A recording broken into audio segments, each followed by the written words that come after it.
Okay, let's do a quick discussion about holsters for the Chambers Custom Knife Fighter, or really any 2011 style pistol with an RDS.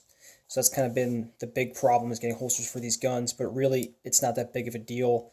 I'll talk about them from low tech to high tech, and I'll wrap up with some of these concealment holsters. So your first low tech option is to take a Safariland 6004 for any 1911. Usually it's classified for Springfield operator, and then it'll be for, in this case, an M3 or M6 light. So this obviously is not a M3 or M6 light, it's a X300, but any big old light will work in this holster.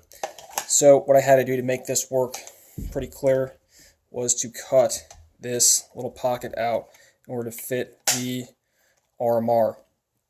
Now, the problem with this holster, other than any other issues people might have with deactivating the SLS, is that there's very, very little clearance, okay, between the back of the, there we go, the back of the slide and the hood.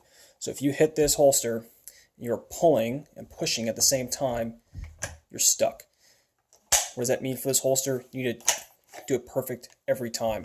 So if you're coming in hot on this holster, you're all frantic and stuff, bad day, probably going to have to re-engage that.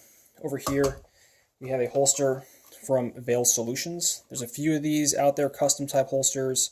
You essentially just throw in what you want. Hey, I want a 2011 with a light, cut for the optic. So why is this a better choice than the old 6004? Other than, hey, it's actually available. We see the bail is cut way higher. Okay, so there's a lot more clearance when you're drawing the holster. The other thing that helps with this is that this is a bail that's activated automatically. So that's spring loaded. So that one again.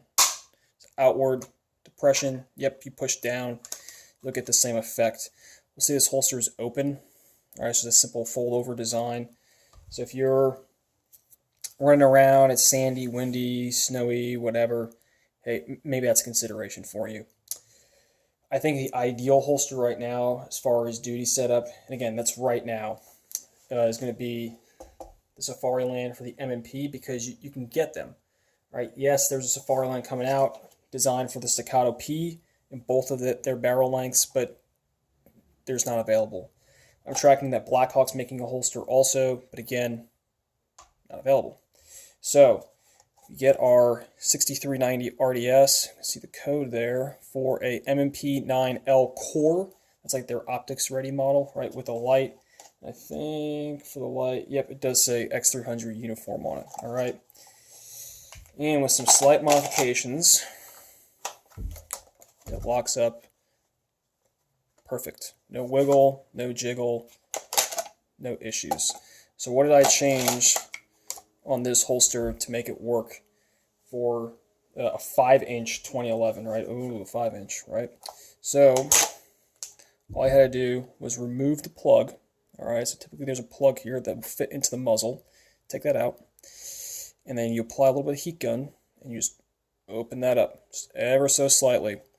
I replaced this screw. I put this little grommet from an old 6004 holster over it. Right? Do you really have to do that? Maybe not, but it helps retain this cap.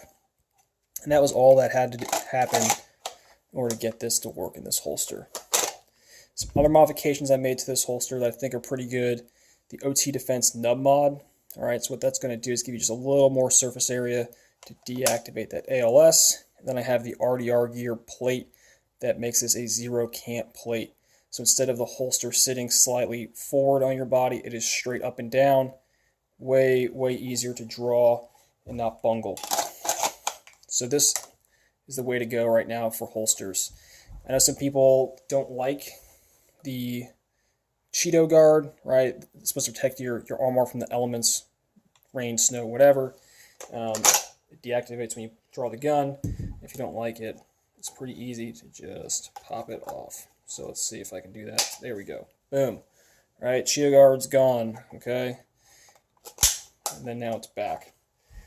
As far as concealment, if you want to carry this gun concealed with a light as is, we got our Filster floodlight. Pretty good option. it's loose, right? Oh no, it fell off. However, this is carried inside the waistband, right? So our belt should be running along here, pushing down, and that's providing the tension concealed inside the waistband. If someone's reaching into your pants to get your gun, right? Like, this is a pretty slim chance, okay? That's why appendix is so great, because it's carried up front. No one's going to be snagging your gun, right? Again, concealed is also concealed.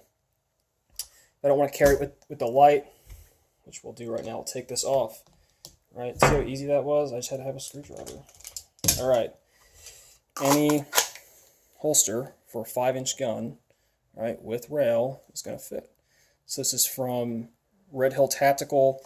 I got it with the optional multicam black fabric wrap because it's cool, right? There's no need to have a camouflage wrap on a inside the waistband holster, but hashtag fashion.